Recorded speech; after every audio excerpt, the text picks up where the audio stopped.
মানুষ এত বোকা কিভাবে হয়? আল্লাহ ছাড়া আমার দোয়া কে শুনতে পারে? আমার দোয়া কে শুনে? আমাদের দোয়া শুনে আল্লাহ, আর কেউ না। আল্লাহ রাব্বুল আলামিন আমার সেজদা পাওয়ার হকদার, আর কেউ না। আল্লাহ রাব্বুল আলামিন আমার বিধান দেওয়ার হকদার, আর কেউ না। আল্লাহ পাক আমাকে বাঁচান, আর কেউ বাঁচায় না। আল্লাহ পাক আমাকে খাওয়ান, আর কেউ খাওয়ায় না। আল্লাহ আমার উপকার করেন, আর কেউ করতে পারে না। যদি কোনো অকল্যাণ স্পর্শ করে সেটা আল্লাহর হুকুমে করে, আর কেউ করতে পারে না। আল্লাহ ছাড়া কোনো ইলাহ নাই, কোনো মাবুদ নাই, কোনো বিধানও নাই। আল্লাহ ছাড়া কোনো ইলাহ নাই, কোনো মাবুদ নাই, ইবাদত পাওয়ার হকদার কেউ নাই, কোনো হুকুমও নাই। এর বাইরে যদি যাই আমরা মুশরিক হয়ে যাব। এটা ধর্মীয় অঙ্গনে, আপনার সংস্কৃতির মধ্যে এগুলো আছে। হুতুম পেশা নিয়ে রাস্তাঘাটে ঘুরবে আমাদের ছেলেপেলে, কয়েকদিন পরে ঘুরছেও, আর এর আগে কয়েকদিন। ও মনে করে যে হুতুম পেঁচা আমার কল্যাণ ডেকে নিয়ে আসবে। শুভ অমুক বর্ষ, মানে শুভ মানে এটা আপনাকে শুভ নিয়ে আসবে। পেশা আমার শুভ কিভাবে নিয়ে আসবে?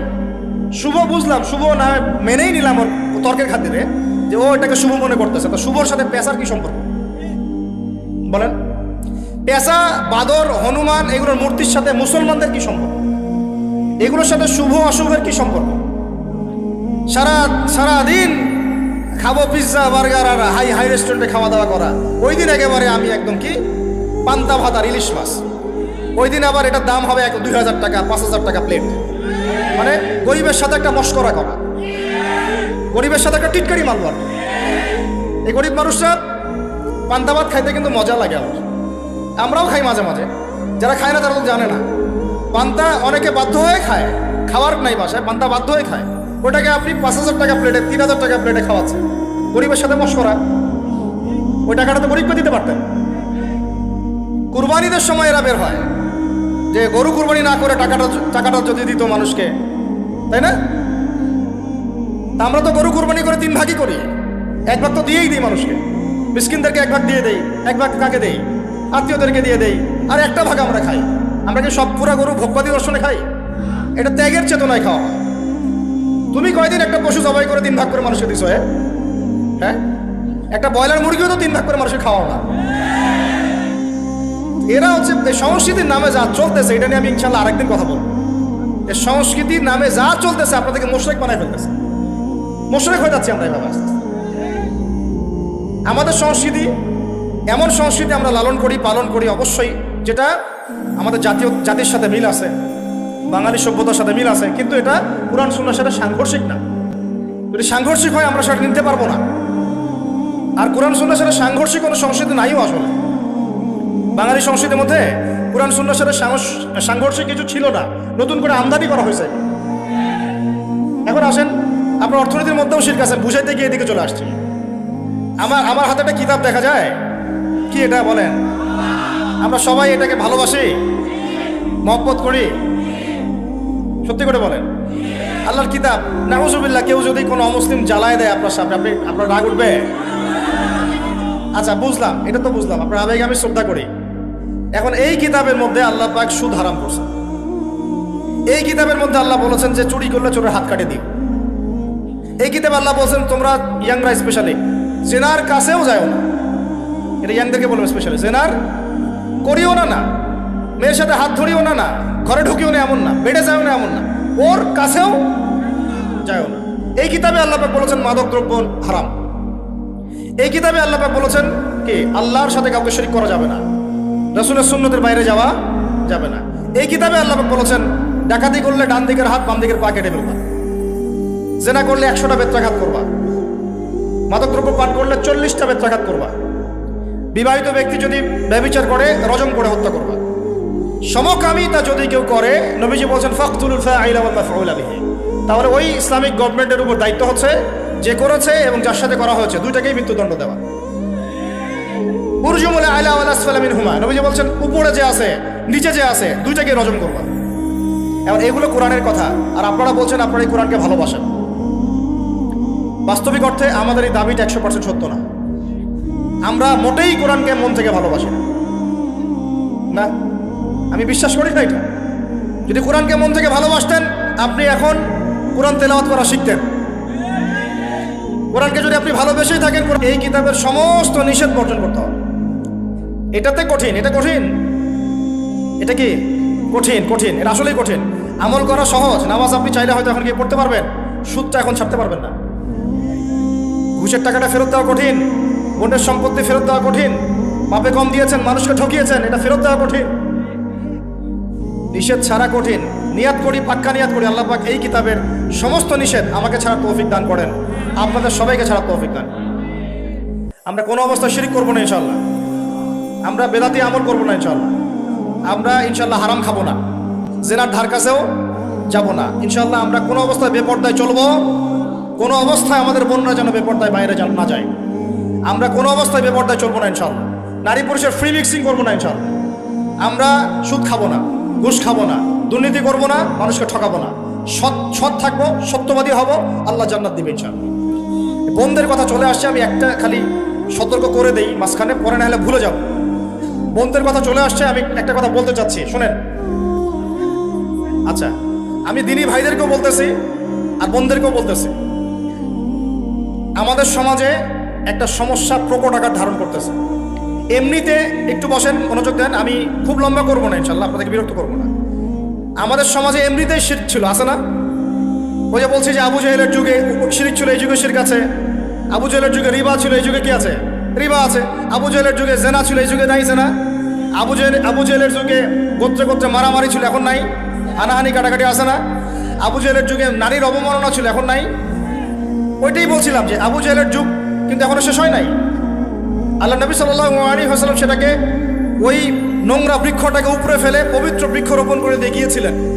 1250 বছর এর উপরে ফল খেয়েছি আমরা। তারপরে বিগত এই যে 200-250 বছর থেকে অধঃপতন হতে হতে হতে হতে আজকে আমাদের এই অবস্থা হয়েছে। এখন সমাজের মধ্যে কিন্তু অনেক প্রবলেম আছে। আমি একটা আপনাদেরকে সতর্ক করতে চাই, সমাজের মধ্যে এমনিতেই শিরক আছে, এমনি সুদ আছে, এমনিতেই এখানে মাদকদ্রব্যের ব্যাপকতা আছে, মেয়েদের বেপরদামি আছে, ফ্রি মিক্সিং আছে, পর্নোগ্রাফি আছে, মাদক আছে, টিকটক, পাবজি, ফ্রি ফায়ারের সমস্যা আছে। যুবকদেরকে বিভিন্ন পলিটিক্যাল জায়গায় হানাহানি মারামারিতে লাগাই দেওয়া হচ্ছে, এই সমস্যাগুলো আছে না? এমনি হাজারটা সমস্যা আছে। এর মধ্যেও জেনা বেড়েছে, পরকীয়া বেড়েছে, পর্নোগ্রাফি বেড়েছে, সমকামিতা বেড়েছে, এরপর শুরু হয়েছে। কথা বুঝতে পারছেন? এর আড়ালে আরেকটা সমস্যা আছে, এটা অনেকেই আমরা দেখতে পারি না এবং আমরা এটা জানিও না, অনেকে বোঝার চেষ্টা করছি না। আমার কথাটা এই অংশটুকু যুবক যুবতীরা খুব ভালো করে শুনেন। দিনী বোন যাদের বয়স হায়েজ হয়ে গেছে, যাদের হায়েজ হয়েছে, এখান থেকে শুরু করে সবাই, যারা বালেগ হয়েছে আমরা ছেলেরা, সবাই ভালো করে কথাটা শুনেন। বাংলাদেশে পিছন থেকে একটা নতুন সমস্যা রাইজ করতেছে। সমস্যাটা হচ্ছে, এমনিতেই আমাদের ছেলে মেয়েদের মধ্যে হারাম সম্পর্ক ছিল। এর স্কুলে, কলেজে, বিশ্ববিদ্যালয়ে যাচ্ছে, ফ্রি মিক্সিংয়ে পড়াশোনা করছে, বাসায় পর্ন দেখছে, ওখানে গিয়ে মেয়ের সাথে হারাম সম্পর্ক হচ্ছে, তারপরে প্রেমের সম্পর্কের নামে জেনা হয়ে যাচ্ছে, জেনা হওয়ার পরে ছেঁকা খেয়ে মাদক, তারপরে গান বাজনা, বাদ্যযন্ত্র ইত্যাদি ইত্যাদি, জীবনটা শেষ। এদিকে ওই ব্যভিচারী মেয়েরা কারো কারো ঘরে যাচ্ছে, তারা আমাকে বলতে দেন, ব্যভিচারী মেয়েরা কারো কারো ঘরে যাচ্ছে, ওদেরকে নিয়ে আপনারা আবার সংসার করতেছি। এই হচ্ছে না সিচুয়েশন? একজনের 5টা গার্লফ্রেন্ড, একজনের 4টা গার্লফ্রেন্ড, আরেকজনের 3টা বয়ফ্রেন্ড, 4টা বয়ফ্রেন্ড, এই ধাপগুলো পার হয়ে হয়ে এরা সংসারের জীবনে আসতেছে, যখন বয়স হয়ে যাচ্ছে 25-30। সমস্যা কিন্তু এটা ম্যাক্সিমাম সবার ক্ষেত্রে হচ্ছে বলবো না, অনেক একটা বড় অংশ এই সমস্যা ফেস করতেছে। এর মধ্যে এই ফ্রি মিক্সিং এর মধ্যে শুরু হয়েছে নতুন একটা জিনিস, যে ভালোবাসার আবার লিঙ্গ কি, ভালোবাসার আবার এখানেই শুরু হয়েছে ছেলে ছেলে জেনা করা এবং মেয়ে মেয়ে জেনা করা। ছেলে ছেলে জেনা করা আর কি বললাম বলেন, মেয়ে মেয়ে জেনা করা, নাউজুবিল্লাহ। এটা কমে লুত, এর শাস্তি আসবে যদি আমরা তওবা করে ফিরে না আসি।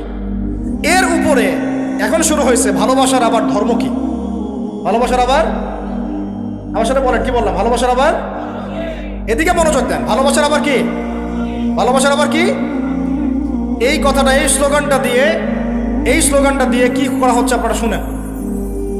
অমুসলিম ছেলে মুসলিম মেয়ের সাথে প্রেম করতেছে, অমুসলিম ছেলে মুসলিম মেয়ের সাথে প্রেম করতেছে, বলতেছে ভালোবাসার আবার ধর্ম কি, তুমি আমি একে অপরকে প্রেম মহব্বত করি, ভালোবাসি, এর মধ্যে ধর্ম আসবে কেন? বলছে তুমি আমার ধর্মে দীক্ষিত হয়ে যাও, অথবা আমি তোমার ধর্ম কবুল করে মুসলমান হয়ে যাব। এই মিথ্যা কথাগুলো প্রলোভন দিয়ে এখানে ওখানে পার্কে নিয়ে গিয়ে, চটপটে ফুচকা খাওয়ায়, কফি শপে নিয়ে গিয়ে, এভাবে আস্তে আস্তে আস্তে আস্তে মেয়েদেরকে লাইনে নিয়ে আসতেছে। আনার পরে শোনেন, কথা আগে শুনেন, বুঝেন। আপনি ঠিক বললেও ঠিক, এটা না বললেও ঠিক, চলতেছে এটাই সমাজ। এখন কথা হচ্ছে, আমরা যদি আমাদের বোনদের ইজ্জতকে বাঁচাইতে চাই, এই বিষয়টা সম্পর্কে সচেতন থাকতে হবে। মেয়েদেরকে ফুসলিয়ে ফাসলিয়ে এভাবে প্রেমের জালে ফেলে শেষমেশ বেডে নিয়ে গিয়ে ধর্ষণ বা গণধর্ষণ করে মেয়ের ওই ওভারির মধ্যে ওদের বীর্যপাত করে দিয়ে ওই ছেলেটার কোনো খবর পাওয়া যায় না, লাপাত্তা হয়ে যায়। কোনো কোনো ক্ষেত্রে টাকার বিনিময়ে মেয়েদেরকে পাচার করারও অভিযোগ পাওয়া গেছে। এবং এই কাজটার নাম তারা সংঘবদ্ধভাবে দিয়েছে, এর নাম নাকি লাভ জিহাদ, বলে নাউজুবিল্লাহ। এবং বীর দর্পে ফেসবুকে পোস্ট দিচ্ছে, আজকে অমুক মেয়ের এটা করলাম, আজকে তমুক মেয়ের এটা করলাম। ভিতর থেকে একটা চক্র কাজ করতেছে, এবং এই চক্রের কেউই মুসলিম না, এই চক্রের কেউই কিন্তু মুসলিম না। বাইরে আবার পরিচয় দিতে পারে যে আমি মুসলিম, আমার নাম অমুক, নাম পরিবর্তন করে মুসলিম মেয়েদেরকে ফুসলিয়ে ফাসলিয়ে এই জেনার ফাঁদে ফেলে ওর পিছনে কিছু টাকা খরচ করে, কিছু সময় দিয়ে ওকে প্রয়োজনে ঘুমের ওষুধ খাওয়ায়, প্রয়োজনে আবার জাদুটোনা করে, বান মারে, ওকে ওকে তাবিজ কবজ করে বিছনায় নিয়ে এসে ধর্ষণ বা গণধর্ষণ করে, ওই ভিডিওগুলো দিয়ে পরে ওকে ব্ল্যাকমেইল করে, পরের কাছ থেকে টাকা খাওয়া শুরু করে। কোনো কোনো ক্ষেত্রে মেয়েদেরকে পাচারও করে দিচ্ছে। আমাদের মেয়েদেরকে বলতেছি, কোনো অবস্থাতেই কোনো মুসলমান ছেলের সাথে কোনো অবৈধ সম্পর্কে যাবেন না। আর অমুসলিম হলে তো কোনো কথাই নাই। অমুসলিমের সাথে আপনার কিসের প্রেমের সম্পর্ক? একটা চট দিয়ে দাঁত ফেলে দেওয়া দরকার মেয়ের। অমুসলিম ছেলের সাথে তোমার কিসের প্রেমের সম্পর্ক? পরে যখন এই ছেলেগুলো তোমাকে নিয়ে রেপ করে রাখবে, তখন তোমার আক্কেল হবে? তখন তোমাদের হুঁশ ফিরবে? তখন এসে আমাদের কাছে মেসেজ করতেছে, আমার এই সমস্যা হয়েছে, আমাকে এখন আমি কি করবো বলেন? আমাদের ওয়াইফদের কাছে মেসেজ করে, এরকম এরকম হয়েছে আমার সাথে, আমরা কি করবো বলেন? তোমাকে কে যাইতে বলছো এই ছেলের কাছে? তুমি তোমার ইজ্জত ওখানে, তুমি তোমার পায়জামা কিভাবে খুললা সেখানে? আর কিভাবে বলবো বলেন? তুমি একজন মুসলিম ঘরের মেয়ে, তোমার ইজ্জতের দাম নাই, তোমার সম্মানের দাম নাই, তোমার ইজ্জত আবরুর দাম নাই। তুমি কেমন করে নগ্ন হয়ে বাইরে ঘুরতে পারো? তুমি কেমন করে একটা অমুসলিম ছেলের সাথে প্রেমের সম্পর্ক করতে পারো? কিভাবে তুমি একটা অমুসলিম ছেলের সাথে বেড়ে যেতে পারো? তার সামনে তোমার পায়জামা কেমন করে খুলতে পারো তুমি? আমার ল্যাঙ্গুয়েজ আপনি রাগ করেন না, আমি খুবই ফেড আপ এদের উপরে। একটা মেয়ে একটা মুসলিম ছেলের কাছেই তো যাইতে পারবে না অবৈধভাবে। যাইতে হইলে তোমার শর্ত 3টা, বিয়ে করতে হবে, বালেগ হইতে হবে, সাক্ষী থাকতে হবে, মোহর দিতে হবে, তারপর যাইতে পারবে। তোমাদের এত কুরকুরি কেন? তোমাদের এত কেন কুরকুরি? মুসলিম তো মুসলিম করতে করতে এখন অমুসলিমদের সাথে প্রেম করা শুরু করছো। আর যখন অমুসলিমদের দ্বারা তোমরা ধর্ষিত হচ্ছ, তোমাদেরকে পাচার করতেছে, তখন বলে এসে আমাদের কাছে চিঠি লেখো যে আমরা এখন কি করব? এদের কি ভাই ইয়া নাই? বাসায় কি বাবা নাই? বাসায় ভাই নাই? এই চক্র থেকে সাবধান থাকেন। আর আমাদের সমাজে যারা দায়িত্বশীল, রাষ্ট্রের যারা দায়িত্বশীল, যারা উপরের লেভেলে আছেন, এই বিষয়গুলোর উপর কঠিন দৃষ্টি দেওয়ার জন্য আমি রিকোয়েস্ট করব। আমরা কিন্তু কোনো ধর্মের মানুষের সাথে কোনো দ্বন্দ্ব চাই না। চাই আমরা যে 50-60 বছর থেকে একসাথে বসবাস করতেছি, আমরা কি কোনোদিন কারোর সাথে মারামারি করছি? কোনোদিন দেখছেন যে খ্রিস্টান মুসলিম মারামারি হচ্ছে? মুসলিম মারামারি হচ্ছে বাংলাদেশে, হিন্দু মুসলিম মারামারি হচ্ছে বাংলাদেশে, দেখেছেন কখনো? এখন কি নতুন করে শুরু হলো এগুলো? আল্লাহ রাব্বুল আলামিন আমাদের দিনী ভাইদেরকে বুঝদান করেন, বোনদেরকে বুঝদান করেন। কোনো অবস্থাতেই মেয়েদেরকে আপনি এভাবে ছেড়ে দিয়েন না বাইরে। কোন অবস্থাতেই একটা মেয়ের হাতে অকালে মোবাইল ফোন তুলে দিয়েন না। কোথায় যাচ্ছে খোঁজ রাখেন, কার সাথে মিশছে খোঁজ রাখেন। একটা বাড়ির সম্মান নষ্ট হয়ে গেলে কখনো ফিরে আসে না। একটা মেয়েকে অপহরণ করেছিল রাজা দাহির, মুসলিম মেয়েকে। সেই ইজ্জতের বদলা নেওয়ার জন্যে 17 জন ঘোড়সাওয়ার নিয়ে, কতজন? মাত্র 17 জন ঘোড়সাওয়ার নিয়ে মোহাম্মদ বিন কাসিম এই সিন্ধুর রাজা দাহিরকে আক্রমণ করে ওই জায়গায় পরাজিত করেছিল। একটা মেয়েকে নিয়ে ঘটনা ঘটেছিল। আমাদের বোনের ইজ্জতের এত বড় দাম। একজন নারী, শোনেন, একজন নারী বনু কাইনুকার বাজারে গিয়েছিলেন তার প্রয়োজনে, তার শ্লীলতাহানি করেছে, তার সতর খুলে দিয়েছিল। এটা দেখে একজন মুসলিম ভাই সেখানে থাকতে না পারে ওই ইহুদির গর্দান নামিয়ে দেয়। এই ইস্যুকে কেন্দ্র করে ইহুদিরা মিলে ওই ভাইকে শহীদ করে। তখন ওই বাজারে ওই ভাই ছাড়া আর কেউ ছিল না, একজনই ভাই ছিল। এরপরে এই মামলা আসলো নবীর দরবারে সাল্লাল্লাহু আলাইহি ওয়াসাল্লাম। এটা মদিনার ঘটনা। নবী সাল্লাল্লাহু আলাইহি ওয়াসাল্লাম ওই সাহাবীকে তো দোষারোপ করেনই নাই, ওই সাহাবীকে দোষারোপ করেন নাই, বরং নিজে বর্ম পরে অন্য সাহাবীদেরকে বলেছেন তোমরা বের হও, আমরা বনু কাইনুকা আক্রমণ করবো, ওকে এখান থেকে বের করে দেব। একজন দিনী বোনের ইজ্জতের বদলা নেওয়ার জন্য পুরো বনু কাইনুকার সাথে যুদ্ধ হয়েছে। আর আমাদের বোনরা স্বেচ্ছায় ইজ্জত বিলি দিচ্ছ। তোমরা হচ্ছে মাটির তলে চলে যাও। তোমাদের বেঁচে থাকার চেয়ে মাটির তলে চলে যাও। তোমরা নিজেরা স্বেচ্ছায় ইজ্জতের বিসর্জন দিচ্ছ। আমি ইয়াং ছেলেমেয়েদেরকে বলছি, ভাই আমরা আসছি আল্লাহর ইবাদত করতে, এখানে আল্লাহর দিনকে জিন্দা করতে, আল্লাহর দিনকে সমাজে কায়েম করতে। জিনার সাথে আমাদের কি সম্পর্ক থাকতে পারে? পর্নের সাথে আপনার কি সম্পর্ক থাকতে পারে? আপনার আমার এরকম হারাম সম্পর্কের সাথে কি সম্পর্ক থাকতে পারে? এগুলো কোনো অবস্থাতে আমরা ধার কাছে যাবো না ইনশাআল্লাহ। আল্লাহ রাব্বুল আলামিন আমাদের ভাইদেরকে বুঝদান করেন, বোনদেরকে বুঝদান করেন। আমি যা বলেছি আমাকে আমল করার তৌফিক দান করেন, আপনাদের সবাইকে আমল করার তৌফিক দান করেন।